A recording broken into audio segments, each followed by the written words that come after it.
अनुच्छेद 370 मामले पर सुप्रीम कोर्ट ने सुनवाई पूरी कर ली है। चीफ जस्टिस की अध्यक्षता वाली 5 जजों की संविधान पीठ ने 16 दिन तक दोनों पक्षों को विस्तार से सुना, पूरा मौका दिया और अब फैसला सुरक्षित रख लिया है। इस सुनवाई में क्या क्या हुआ, क्या अहम बातें रही, क्या अहम दलीलें रही और कब तक आ सकता है फैसला, ये तमाम बातें लीगल विद सहगल के इस वीडियो में हम करेंगे।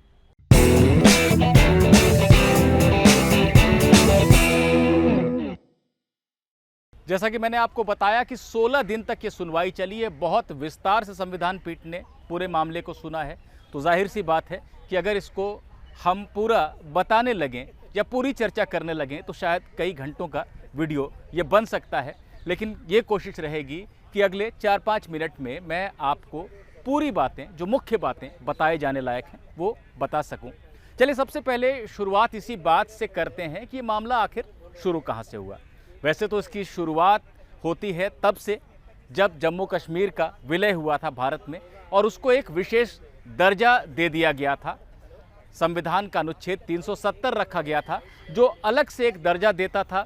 जब जम्मू कश्मीर का विलय हुआ था भारत में तो एक अलग से संविधान सभा भी जम्मू कश्मीर की बनी थी, जिसने जम्मू कश्मीर का संविधान बनाया था और वो संविधान सभा 1957 में ख़त्म हो गई थी। अब जम्मू कश्मीर की जो संविधान सभा थी वो तो 1957 में ख़त्म हो गई, उसका काम पूरा हो गया।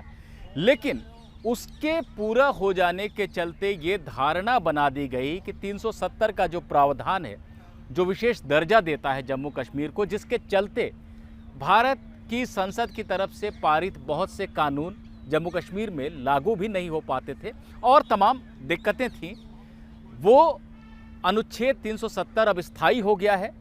क्योंकि संविधान सभा जो जम्मू कश्मीर की थी उसकी अनुमति के बिना, उसकी सहमति के बिना 370 को हटाया नहीं जा सकता था। ये धारणा बनाई गई थी, ये धारणा बनी हुई थी, जिसके चलते ऐसा लगता था कि 370 एक स्थायी व्यवस्था है। खैर, 5 अगस्त 2019 को केंद्र सरकार ने एक सरप्राइज दिया पूरे देश को और संसद में 370 को बेअसर करने वाला प्रस्ताव पेश किया, जिसे संसद ने पारित कर दिया।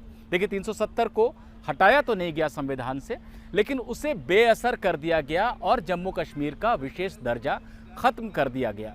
साथ ही साथ जम्मू कश्मीर राज्य को 2 हिस्सों में बांट दिया गया, 2 केंद्र शासित क्षेत्रों में बांट दिया गया, जम्मू कश्मीर और लद्दाख। यानी राज्य का दर्जा भी खत्म किया गया और पूरे क्षेत्र को 2 हिस्से में बांट दिया गया। इस बात का विरोध जाहिर सी बात है कि होना ही था। एक एक करके सुप्रीम कोर्ट में 20 याचिकाएं दाखिल हो गईं, जिसमें यह कहा गया कि संसद ने जो किया है वो असंवैधानिक है, सुप्रीम कोर्ट उसे रद्द कर दे। आखिरकार 2 अगस्त 2023 को, यानी पिछले महीने, सुप्रीम कोर्ट की संविधान पीठ ने मामले को सुनना शुरू किया और 16 कार्य दिवस, 16 वर्किंग डे में ये सुनवाई चली है।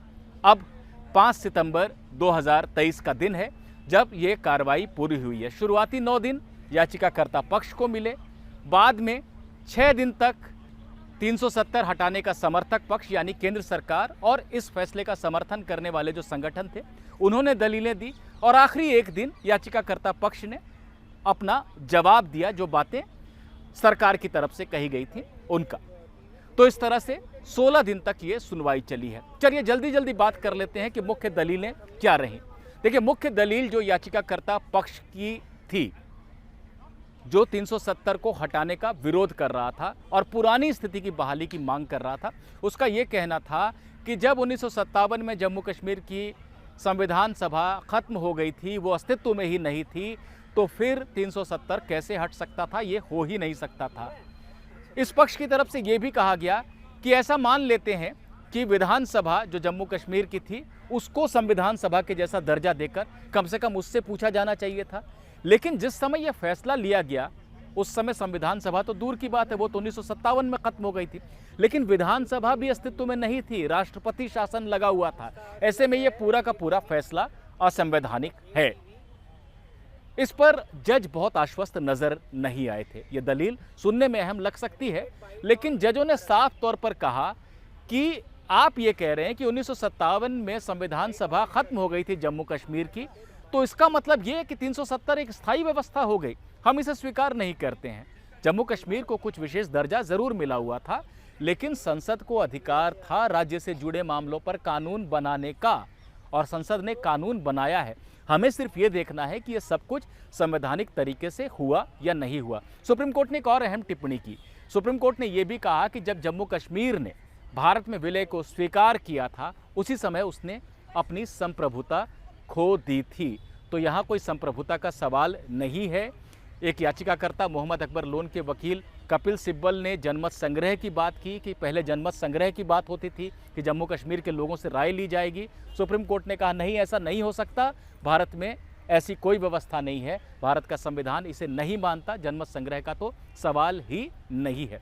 यहाँ तक कि सुप्रीम कोर्ट के अगर रवैये की बात करें तो ये भी देखने को मिला कि रूट्स इन कश्मीर नाम के एक संगठन ने जब सुप्रीम कोर्ट को यह जानकारी दी कि जो मुख्य याचिकाकर्ता है मोहम्मद अकबर लोन, वो पाकिस्तान जिंदाबाद का नारा भी लगा चुके हैं, भारत विरोधी बयान भी दे चुके हैं, तब सुप्रीम कोर्ट ने लोन से हलफनामा मांग लिया कि देश के प्रति अपनी निष्ठा का आप हलफनामा दें, ये लिखें कि क्या आप अलगाववादी गतिविधियों का समर्थन करते हैं या नहीं करते हैं।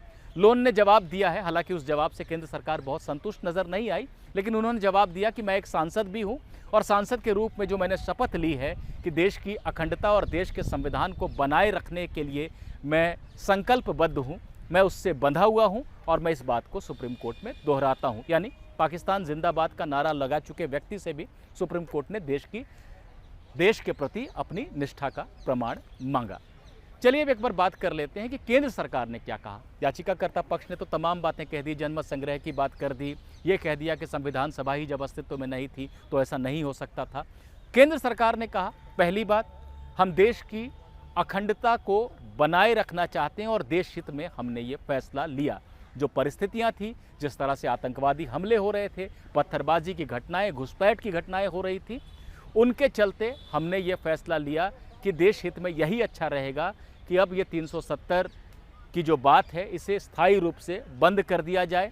जब हमने 370 को हटाया तो राज्य के लोगों का भ्रम भी मिट गया। जो उनके दिमाग में बात बिठा दी गई थी कि ये एक स्थायी व्यवस्था है जिसके चलते वो भारत से अलग थलग खुद को महसूस करते थे, वो बात, वो भ्रम खत्म हो गया और अब वो खुद को भारत का हिस्सा मानते हैं और उनको तमाम ऐसे अधिकार मिल गए हैं जो भारत के दूसरे नागरिकों को मिले हुए थे।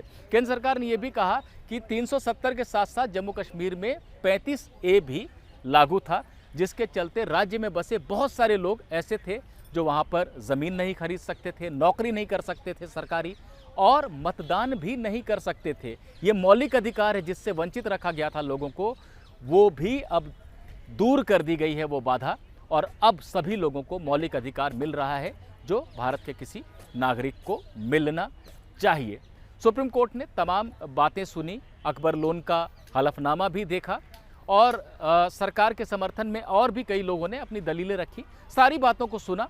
सुनवाई का जब 16वां दिन खत्म होने को था तब भी याचिकाकर्ता पक्ष के वकील और समय मांग रहे थे, लेकिन कोर्ट ने कहा कि अब बस, बहुत दलीलें रख चुके आप लोग, अगर किसी को कुछ और कहना है तो वो लिखित रूप में 3 दिन में दे दे। अब चलिए बात करते हैं इस बात की कि सारी सुनवाई तो हो गई, फैसला कब तक आएगा। देखिए, आज 5 सितंबर की तारीख है, 16 दिन तक सुनवाई चली है। अगले 3 दिन में सभी पक्ष अपना लिखित जवाब भी दाखिल करेंगे। यानी आप समझिए कि 8 से 9 सितंबर तक सारे दस्तावेज सुप्रीम कोर्ट के पास पहुंचेंगे। ये एक बड़ा मामला है, बहुत सारे संवैधानिक पहलू और बड़ी लंबी विस्तृत दलीलें हैं जिन्हें जजों ने नोट किया है। तो कम से कम 1 महीने का समय फैसला लिखने में तो लगेगा ही। इस हिसाब से हम कहें कि अक्टूबर के महीने में फैसला आ जाएगा, लेकिन मेरा जो अनुभव है वो ये कहता है कि शायद अक्टूबर में भी नहीं, लेकिन अक्टूबर के अंत में या नवंबर के महीने तक फैसला आ सकता है। नवंबर में किसी समय जब कोर्ट को ये उचित लगेगा, क्योंकि अक्टूबर में और नवंबर में दिवाली और दशहरा की वजह से करीब करीब 10-10 दिनों के लिए, यानी कुल 20 दिनों के लिए कोर्ट बंद भी है। तो हो सकता है कि नवंबर के अंत तक या दिसंबर की शुरुआत में भी फैसला आए, लेकिन ये फैसला इतनी जल्दी नहीं आने जा रहा है कि आप ये उम्मीद करें कि सितंबर में ही फैसला आ जाएगा।